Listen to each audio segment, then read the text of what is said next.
अस्सलाम वालेकुम, welcome to my YouTube channel. I am doctor Shafaq Ajbad. आज हम बात करेंगे कि बच्चों के लिए गाय का दूध 1 साल से पहले देना कैसा है, उसके क्या साइड इफ़ेक्ट्स हैं और कौन सी ऐसी वजूहात हैं जिसकी वजह से हमें गाय का मिल्क बच्चे को 1 साल से पहले नहीं देना चाहिए। सबसे पहले तो देख लेते हैं कि गाय का मिल्क जो होता है उसमें ऐसे मिनरल्स और न्यूट्रिएंट्स पाए जाते हैं जो बच्चे के लिए 1 साल से पहले लेना मुनासिब नहीं है, क्योंकि इस दुनिया में अल्लाह ताला ने जो माँ के दूध में ग़िज़ाइयत रखी है वो किसी दूध में नहीं। माँ का दूध बच्चे के लिए बेहतरीन ग़िज़ा है और उसका कोई नेमुल बदल नहीं है, क्योंकि माँ के दूध में वो मिनरल्स और न्यूट्रिएंट्स पाए जाते हैं जो बच्चे की वेट गेन में, हाइट डेवलपमेंट में, ब्रेन डेवलपमेंट में और ओवरऑल बॉडी वेट में भी हेल्प करते हैं। क्योंकि इसमें जो मिनरल्स, प्रोटीन्स और जो न्यूट्रिएंट्स पाए जाते हैं वो बच्चे की इम्यून सिस्टम को बेहतर करते हैं, उसके डाइजेस्टिव सिस्टम को इम्प्रूव करते हैं और इसके अलावा उसके इंटेस्टाइन को भी इम्प्रूव करते हैं। मीनवाइल अगर इसी तरह बच्चे को गाय का दूध या भैंस का दूध 1 साल से पहले इंट्रोड्यूस करवा दिया जाए तो उसमें कुछ ऐसे मिनरल्स और न्यूट्रिएंट्स पाए जाते हैं जो बच्चे के लिए बेनिफिशियल नहीं होते और वो कॉज कर सकते हैं इंटेस्टाइनल ब्लीडिंग।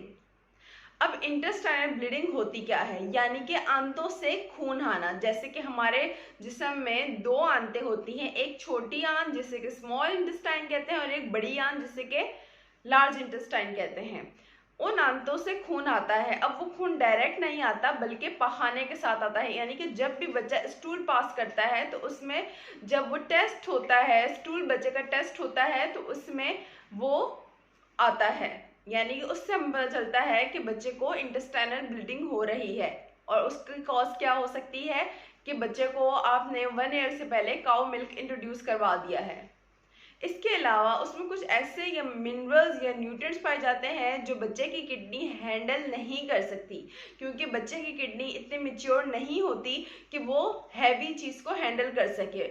काऊ मिल्क में फैट भी ज़्यादा पाया जाता है, ठीक है, और इसमें जो न्यूट्रिएंट्स होते हैं उनकी भी जो ज़्यादा होती है ग़िज़ाइयत, ठीक है ना। तो माँ का जो दूध होता है उसके बदले में वो क्या होता है कि पतला होता है, जल्दी हज़म होता है और उसमें जो मिनरल्स और न्यूट्रिएंट्स होते हैं वो बच्चे की किडनी के लिए बहुत इफ़ेक्टिव होते हैं। इसी तरह जो गाय के मिनरल्स और न्यूट्रिएंट्स होते हैं गाय के दूध में, वो बच्चे के लिए 1 साल से पहले बिल्कुल भी इफेक्टिव नहीं होते, क्योंकि उसमें फैट की तादाद ज़्यादा होती है। इसके अलावा उसमें कुछ ऐसे बैक्टीरिया होते हैं जो बच्चे के इम्यून सिस्टम को डिस्टर्ब कर सकते हैं। इसके साथ साथ डाइजेस्टिव सिस्टम को भी डिस्टर्ब कर सकते हैं और किडनी पे भी बहुत बुरा असर डाल सकते हैं। बच्चे की किडनी उसको हैंडल नहीं करती, बच्चे को डायरिया हो सकता है, कॉलिक का प्रॉब्लम हो सकता है, उल्टियाँ शुरू हो सकती हैं और इसके अलावा बच्चे को बहुत सारा कॉलिक पेन भी हो सकता है। ये इसके अलावा स्टमक पेन भी जिसे कहते हैं वो भी हो सकता है, यानी कि बच्चा ज़ोर ज़ोर से रोता है, किसी भी तरह चुप नहीं होता और फिर आखिर में क्या होता है कि हम बच्चे को कभी इमरजेंसी लेके भाग रहे होते हैं, कभी आईसीयू में लेके भाग रहे होते हैं। तो बेहतर यही है कि बच्चे को काऊ मिल्क 1 साल से पहले बिल्कुल भी इंट्रोड्यूस ना करवाएं, क्योंकि माँ का दूध या फार्मूला मिल्क बच्चे के लिए ज़्यादा बेहतरीन ग़िज़ा है। फार्मूला मिल्क भी बच्चे के लिए अच्छा होता है। अगर माँ का दूध पूरा नहीं होता या माँ का दूध कम आता है या माँ का दूध आता ही नहीं है तो बेहतर है कि आप बच्चे को डब्बे के दूध पे कन्वर्ट करें। गाय का दूध 1 साल से पहले बिल्कुल भी नहीं दें, क्योंकि आगे चल के बहुत ज़्यादा डिजीज़ कॉज कर सकती है। और जो सबसे बड़ी इसमें डिजीज़ है वो है आयरन का मसला, यानी कि बच्चे में खून की कमी आना शुरू हो जाती है, क्योंकि बच्चे दूसरे सॉलिड फूड्स नहीं ले रहे होते 6 मंथ से पहले। तो उसमें क्या होता है कि आयरन जब लो लेवल पे चला जाता है तो बच्चे की रंग पीला हो जाता है, निढाल हो जाता है, बच्चा सुस्त हो जाता है और उसकी आंखों के गिर्द हल्के पड़ना शुरू हो जाते हैं। तो बेहतर यही है कि बच्चे को 1 साल के बाद जब आप काऊ मिल्क इंट्रोड्यूस करवाएं तो उसके साथ सॉलिड इनटेक इतना अच्छा रखें और उसमें ऐसी चीज़ें ऐड करें जिसमें आयरन पाया जाता हो, ताकि बच्चे के आयरन लेवल्स ड्रॉप ना हो। इसके अलावा अगर बच्चे को काउ मिल्क 1 साल से पहले इंट्रोड्यूस करवाया जाता है तो बच्चे को स्किन रिएक्शंस भी हो सकते हैं, यानी कि कुछ ऐसी स्किन डिजीजेस हैं वो भी हो सकती हैं, जिसमें से जो मोस्ट कॉमन है वो है लिप्स पे रैशेस होना, ठीक है, स्वेलिंग होना, आंखों के इर्द गिर्द रैशेस हो जाना, चीक्स पे रैशेस होना, ये सारी चीज़ें आती हैं अगर आप बच्चे को काउ मिल्क देते हैं 1 ईयर से पहले। तो आपने कोशिश यही करनी है कि बच्चे को काउ मिल्क 1 ईयर से पहले ना दें। ब्रेस्ट फीड और फार्मूला मिल्क बच्चे के लिए बेहतरीन ग़िज़ा है।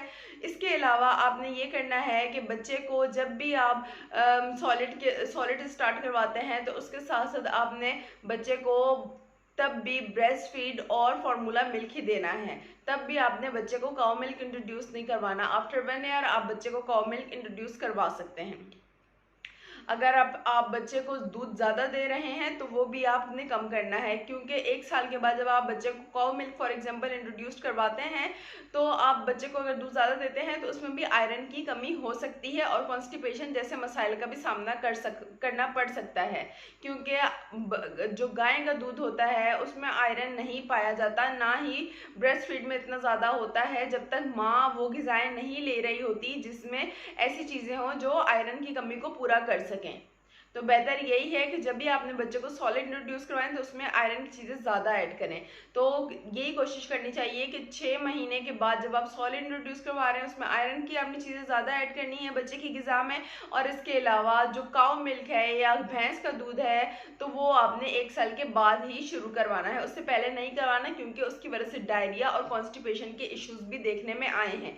और इसके अलावा बच्चों को पेट में शदीद दर्द होता है जो बच्चा एक्सप्लेन नहीं कर सकता। तो उम्मीद है आपको मेरी वीडियो पसंद आई होगी। अगर आपके कोई भी कमेंट्स या क्वेरीज हैं तो आप मुझसे कमेंट सेक्शन में पूछ सकते हैं। मिलते हैं नेक्स्ट वीडियो में। बहुत शुक्रिया। अल्लाह हाफिज़।